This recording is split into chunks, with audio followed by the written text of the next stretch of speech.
हरिओम सभी को। आज हमारे साथ हैं वैशाली शिंदे पूना से। आज हम उनके मुख से सुनेंगे एक वाणी का भाव। हरिओम। जय गुरुदेव सभी को। वाणी है चेतावनी की 436 नंबर। जलता है क्यों? प्रश्न चिन्ह। जलवत बन शीतल शांति। इस वाणी में गुरुदेव ने प्रश्न किया है कि जलता क्यों है तू, कि क्यों जलता है। कि जब हम देखते हैं कि जन्म होता है हमारा, हम शुद्ध बुद्ध एक बच्चे की तरह आते हैं, तो हमारा मन कितना स्वच्छ और निर्मल होता है, जैसे बच्चे का होता है ना, कि उसमें वो राग द्वेष विकार सब प्रवेश नहीं कर पाते हैं, क्योंकि उसका स्वभाव और उसका जो स्वरूप है वो उसमें ही डला रहता है।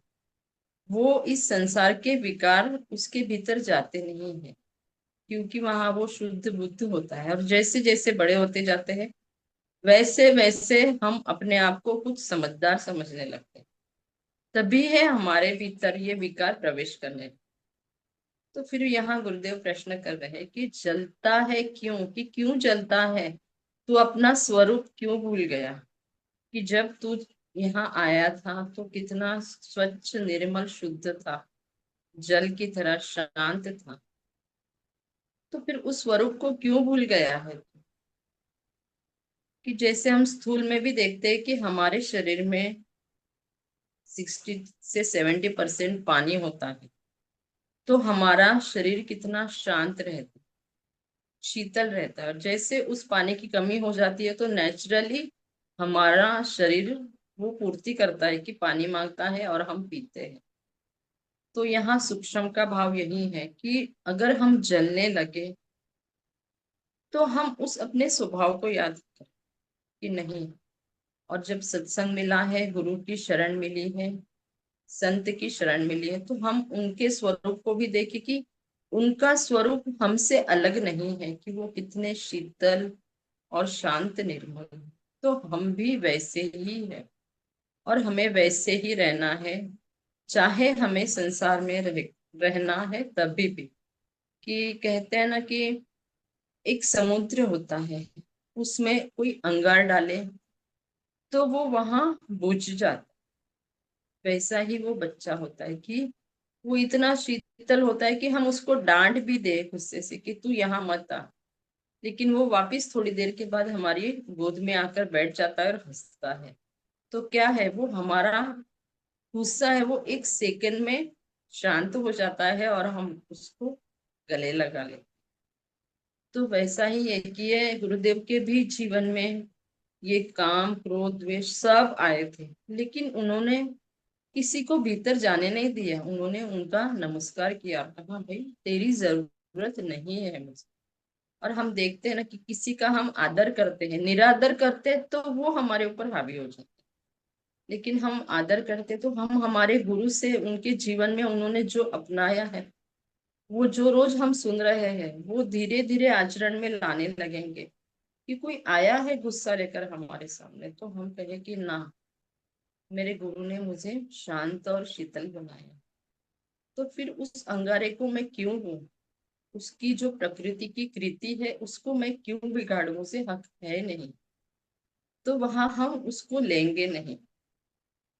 और आया कोई ऐसा तो हम गले लगाए। माँ हमेशा कहती है ना कि हमारे प्यार पास प्यार है तो हम सामने वाले को दे। बनाता है एक प्रेम ही है जो शीतल बनाता है, और वही प्रेम हम सामने वाले को देंगे तो वो शीतल और शांत हो जाएगा। वैसे ही हम भी है कि हमारे पास वो है तो फिर हम क्यों चले। अलबत्त बन कि उस बच्चे की तरह ही हमें बनना है, शीतल और शांत। और माँ कहते हैं ना कि कोई हमारे पास गुस्से में आता है तो उसके भीतर बेचारा प्यार की चाह है लेकिन उसे मिलता नहीं है। लेकिन हमें तो संतों ने दिया है ना, हमें तो शीतल शांत बनाया है उस प्रेम में। तो हम उस गुस्सा लेके कोई आए तो उसको हम गले लगाए तो वो वहां शांत हो जाता है। वही कि उस जलवत बन, जल की तरह बन देखते हैं हम नदी है, कि उसमें कुछ भी कचरा डालते हैं तो वो उसका रिएक्शन नहीं करती, वो उसको साइड में कर देती है या अपने साथ लेकर आगे चली जाती है, कि रुकती नहीं है। वैसे ही उस जल की तरह हम बने, कोई भी विकार आए तो वहां हम रुके नहीं, शांत रहे और बस बहते ही चले जाए। और कहते हैं ना कि जो शांत शीतल स्वच्छ होता है उसके भीतर कुछ टिक नहीं पाता, क्योंकि हम अपने मूल स्वभाव को भूल चुके। हमारा स्वभाव है शीतल शांत स्वरूप, हम अपने स्वरूप को, आत्म स्वरूप को कभी भूले नहीं, तो हमारे भीतर ये विकार कभी प्रवेश नहीं कर सकते। और कहते हैं ना कि जिसके भीतर, हमारे भीतर वो है, तो हम उसको जाने, और जाने और उसका उपयोग, कि जल है हमारे भीतर, तो फिर हम शांति क्यों नहीं ले, कि बैठे और उसको निहारे देखते हैं ना, कि हम जब उसको निहारते हैं तो वो हमें विकार नहीं दिखते, अच्छी चीजों को जितना देखते हैं वो हमारे भीतर आने लगती, और बुरी को भी देखते हैं तो वो भी हमारे भीतर आने लगती। तो हमारा स्वरूप तो शीतल शांत है, तो हम उसको अपनाए, और वो ही हम हमें शांत करती धीरे धीरे।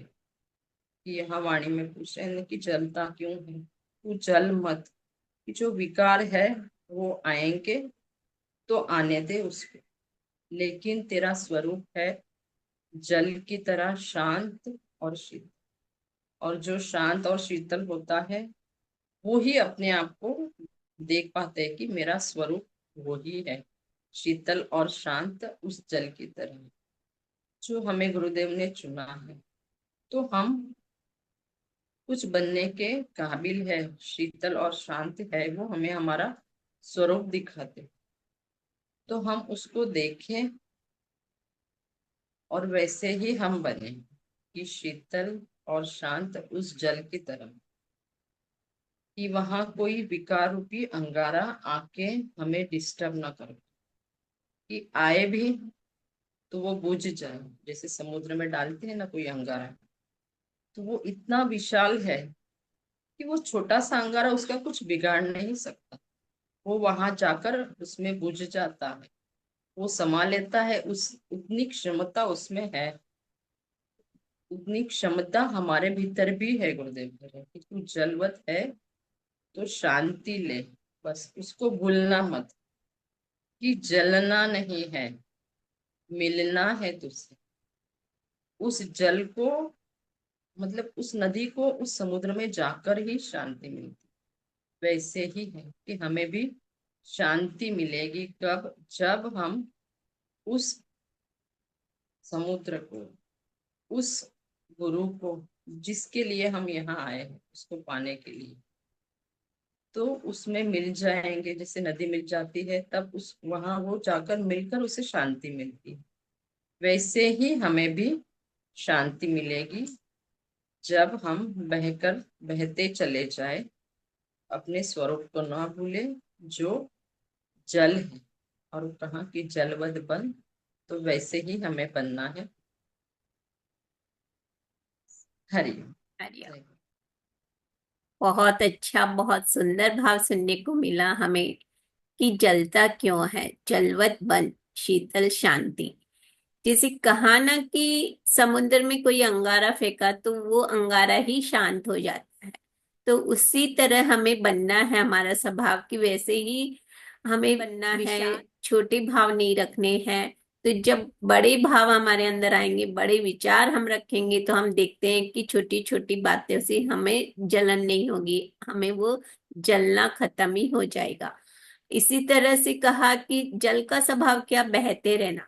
किसी ने हमें कुछ कह दिया और हम वो बात को लेके बैठ गए, और लेकर बैठ के फिर वो उसमें ही कुड़ते रहते हैं, जलते रहते हैं। लेकिन बहना सीखें जल की तरह, तो बहते जाएंगे। जैसे कहा ना, बहते रहेंगे। नदी अपने साथ कचरा बहा के ले जाती है, क्योंकि वो बह रही है।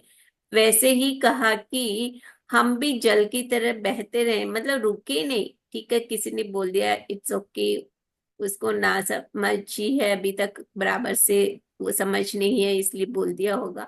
तो बहते रहे, कहीं पकड़ के अटके अटक के बैठ नहीं जाए। तो बहना भी अपने आप में हमें शीतल और शांत बना के रहता है। तो इस तरह जल के जो स्वभाव गुण है वैसे हमें बनाने हैं हमारे खुद के। तो हम देखेंगे कि हम भी खुद शीतल और शांत बनते चले जाते हैं। इस तरह से हमने बहुत ही सुंदर भाव सुना वाणी का। आप लोग भी जो भी जुड़ना चाहें, अपने विचार व्यक्त करना चाहें वाणी पे, तो you are most welcome. Description में मेरा ईमेल आईडी दिया हुआ है, वहां पे मुझे ईमेल भी कर सकते हैं जुड़ने। Thank you. हरिओम। हरिओम वैशाली। जब वाणी के लिए बोलने के लिए कहा गया ना, तो ऐसा थोड़ा सा संकोच हो रहा था, क्योंकि ये मेरी मेरी ये पहली अपॉर्चुनिटी दी है गुरुदेव ने। तो ऐसा लगा कि गुरु ने तो चुना है मुझे, तो वो गाना याद आ गया मुझे कि सुन साहिबा सुन प्यार की धुन, मैंने तुझे चुन लिया तू भी मुझे चुन। तो ऐसा लगा कि प्रियतम सामने खड़ा है, मेरा गुरुदेव मेरे सामने खड़े हैं, कि मैंने तो तुझे चुन लिया, अब तू भी तो चुनना। जो मिला है रोज मैं देता हूँ, मैं लुटाता हूँ, तू पाती है, पर लुटा अब। तो वहां ना एक अंदर से प्रेरणा मिली, और एक शक्ति कहते हैं ना कि बल मिला कि नहीं कर सकते हैं।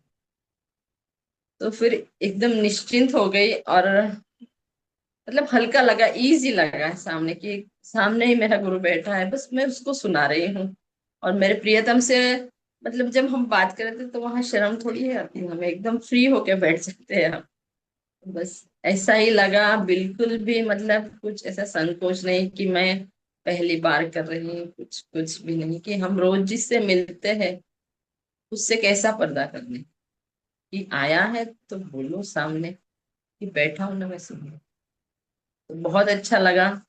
ये पहला ही एक्सपीरियंस था, लेकिन गुरु ने जो दिया है उसके लिए बहुत बहुत शुक्रिया उस गुरु का। कि भाव ने इसमें आनंद बिंदु में तो बहुत भाव मतलब छपवाए उसने, उसकी कृपा से छप चुके हैं, लेकिन ऐसा सामने यूट्यूब पर ये पहला ही मौका मिला है, और वो भी इतना सुंदर, मतलब बहुत अच्छा लगा। मतलब वो अनुभव है, वो किसी को मैं बता नहीं सकती, पर वो अनुभव कर रहे हैं, ऐसे रोम रोम ऐसे खड़े हो रहे हैं मेरे, कि इतना आनंद प्रेम जब उसका हमारे रग रग में बहता है ना, तो वो आंखों से झलकता है, हम उसको बता नहीं सकते।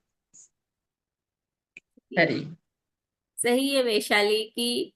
जैसे मैं सबसे पहले सत्संग में आई ना, तो वहां देखा कि ये सत्संग बड़ा अनूठा है कि यहाँ हर एक को बोलने का चांस मिलता है, हर एक अपनी बोलता है। तो गुरुदेव की ये कितनी बड़ी कृपा है कि वो हर एक बच्चे को, जिसे कहते हैं ना, आप खुद ही राम हो, आप खुद ही कृष्ण हो, लेकिन कैसे हैं हम, तो हमको समझ ही नहीं पाते हैं। तो गुरुदेव ने हमें कहा कि जो सुना है, जो तुमने पाया है, कैसे भाव लेना है वाणी पे इस हर सिचुएशन में, वो तुम भी बोलो, तुम भी एक्सप्लेन करो उसको कि लिया ही लिया है, अब देना भी सीखो। तो ये बहुत ही अच्छी बात लगी मुझे ये सत्संग की, और यही प्रेरणा ने गुरुदेव, इसी प्रेरणा के साथ गुरुदेव ने ये कार्य करवा रहे हैं कि हाँ, हर एक जन तक पहुंचे हम, कि वाणी की गूंज हर घर में। हरिओम।